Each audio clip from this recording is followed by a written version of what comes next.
ছদ্মবেশে কামলা সেজে হবু বউকে পরীক্ষা করলো এই কোটিপতি। বিস্তারিত দেখলে অবাক হয়ে যাবেন। দাঁড়া, ওই যে একটা কামলা দেখা যাচ্ছে, ওকে জিজ্ঞাসা করি। ঠিক আছে। এই কামলা, এই নাম্বারে একটু কল দি তো, আমার ফোনে টাকা নাই। নাম্বারটা তোল, কল দে। ও ম্যাডাম, এই নম্বরে কল দিবেন? কল দেওয়া লাগবে না, আমি তো আছি, আমাকেই বলেন। বুঝলাম না। এই, তোর কি মাথা ঠিক আছে? তুই থাকলেও কি না থাকলেও কি তোকে বলবো মানে? আর তুই জানিস আমি কাকে কল দিতে বলছি? এই প্রজেক্টের মালিককে। তুই কেন? এই নে, তোকে কল দিতে বলছি, কল দে নে। ম্যাডাম বললাম তো কল দেওয়া লাগবে না, আপনার কি বলার আমাকেই বলেন। এই, তোকে বলবো মানে? আর তোকে বললে কি আমার সমস্যার সমাধান হয়ে যাবে? আমি তোর মালিকের সাথে দেখা করতে আসছি। তুই কি জানিস তোর মালিকের সাথে আমার বিয়ে ঠিক হয়েছে? আর আমি কে? আমাকে তুই চিনিস? আমি এই শহরের সব থেকে বড় কোটিপতির মেয়ে, আফজাল চৌধুরীর একমাত্র মেয়ে। বুঝেছিস? ও বুঝতে পেরেছি, আপনি এই শহরের ধনী ব্যক্তির মেয়ে। আপনি আসছেন এই প্রজেক্টের মালিক রিপন চৌধুরীর সঙ্গে দেখা করতে। তার সঙ্গে আপনার বিয়ের কথাবার্তা চলছে। আচ্ছা, তার সঙ্গে যে আপনার বিয়ের কথাবার্তা চলছে, এর আগে কি তাকে আপনি দেখেন নাই? না, এর আগে ওনার সাথে আমার দেখা হয়নি। আর এই বিয়েটা আমার বাবা ঠিক করেছে। আমার বাবা আমাকে পাঠিয়েছে এই প্রজেক্টে আসলে ওনার সাথে আমার দেখা হবে এই জন্য। আর আমি বুঝলাম না তোকে এত কৈফিয়ত দিতে হচ্ছে কেন, বলতো আমাকে। না ম্যাডাম, কৈফিয়ত না তো, আমি বললাম আমাকে বললেই হবে। আবার বলতেছে এক কথা, ওকে বললে হবে। আরে তুই তো একটা কামলা চাষা, তোকে কেন বলবো? আমি তো আসছি তোর মালিকের সাথে দেখা করতে, তোর মালিকের সাথে কথা বলবো, তোকে কেন বলবো বল? ম্যাডাম আপনাদেরকে দেখে তো অনেক ভদ্র মনে হচ্ছে, কিন্তু আপনাদের ব্যবহার এত ফালতু কেন? এত খারাপ ব্যবহার কেন আপনাদের? আপনি বলছেন রিপন সাহেবের সঙ্গে আপনার বিয়ের কথাবার্তা চলছে। রিপন সাহেব তো অনেক ভালো মানুষ, এই শহরে তার অনেক নাম কাম, সে একজন কোটিপতি, কিন্তু তার সাথে আপনার বিয়ের কথাবার্তা চলছে, বিষয়টা তো মানতে পারলাম না। ছোট লোকের বাচ্চা, তোর এত বড় সাহস, তুই আমার ব্যবহার নিয়ে কথা বলিস?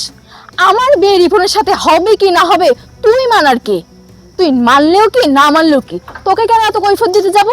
আর এই ছোট লোকের বাচ্চা, তুই আমার ব্যবহার নিয়ে কথা বলিস? আমার ব্যবহার কি তোর মতো একটা ফকিনের থেকে শিখতে হবে?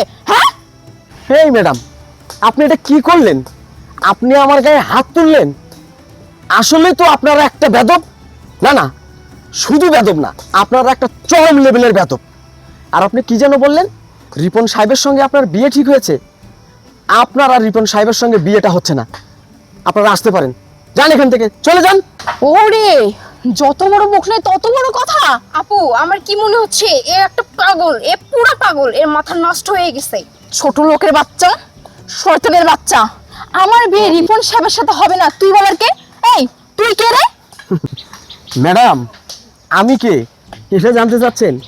কিছুক্ষণ আগে আপনি যে নাম্বারে কল দেওয়ার কথা বলেছিলেন, সেই নাম্বারটার মালিক আমি।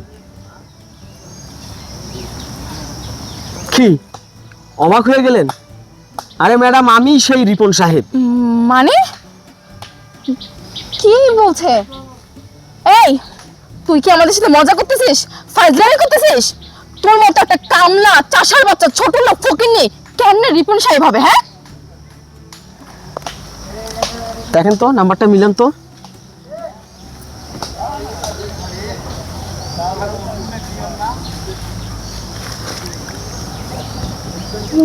কি মনে হয় আপনার আমি কামলা?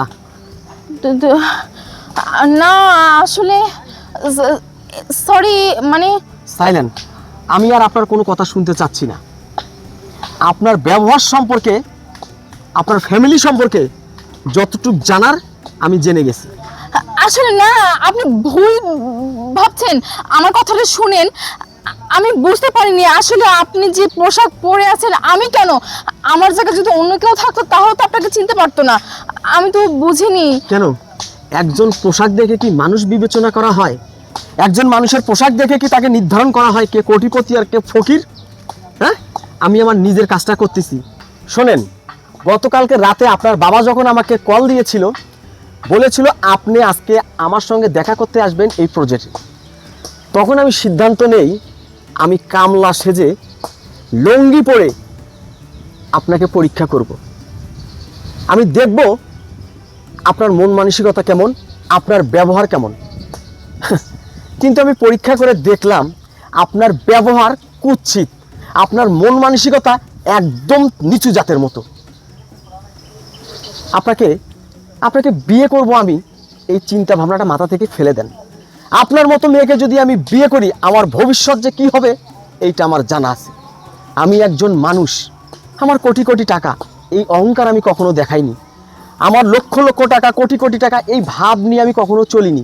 আমি সব সময় মানুষের সঙ্গে সাধারণভাবে চলেছি, মানুষের সঙ্গে সুন্দর ব্যবহার করেছি, সুন্দর আচরণ করেছি। কিন্তু আপনার যে আচরণ, তাতে আপনাকে বিয়ে করা আমার পক্ষে সম্ভব না। আপনি এখান থেকে আসতে পারেন, আপনার সঙ্গে আমার আর বিয়েটা হচ্ছে না। ও আর একটা কথা, আপনার বাবা যদি আপনাকে প্রশ্ন করে কেন আমি বিয়েটা ভেঙে দিয়েছি, আর আপনি যদি আপনার বাবাকে এই কথাটা বলতে না পারেন, আমাকে কল দিতে বলবেন, আমি তাকে বিস্তারিত জানাই দেব। প্লিজ আপনি এখন আসতে পারেন। কি হলো, এখনো নির্লজ্জর মতো দাঁড়িয়ে আছেন কেন? যান, আরে চলে যান এখান থেকে। শুনেন না, আমার না অনেক বড় ভুল হয়ে গেছে, আমাকে কি একটাবার ক্ষমা করা যায় না? আসলে সত্যি বলছি, আমি বুঝতে পারিনি, আমি অন্যায় করে ফেলছি। আর একটা কথা, প্লিজ বাবাকে এসব কিছু বলিয়েন না আপনি, নাহলে আমি বাবার কাছে মুখ দেখাতে পারবো না। আমাকে ক্ষমা করে দেন। আপনাকে করব ক্ষমা? আপনি তো কোনো অপরাধ করেন নাই। আপনি আপনার আসল রূপটা শুধু আমার কাছে এসে প্রেজেন্ট করেছেন, আর আপনার এই রূপ দেখে আমি আমার সিদ্ধান্ত নিয়েছি। প্লিজ আপনি আসতে পারেন। আরে যান, চলে যান।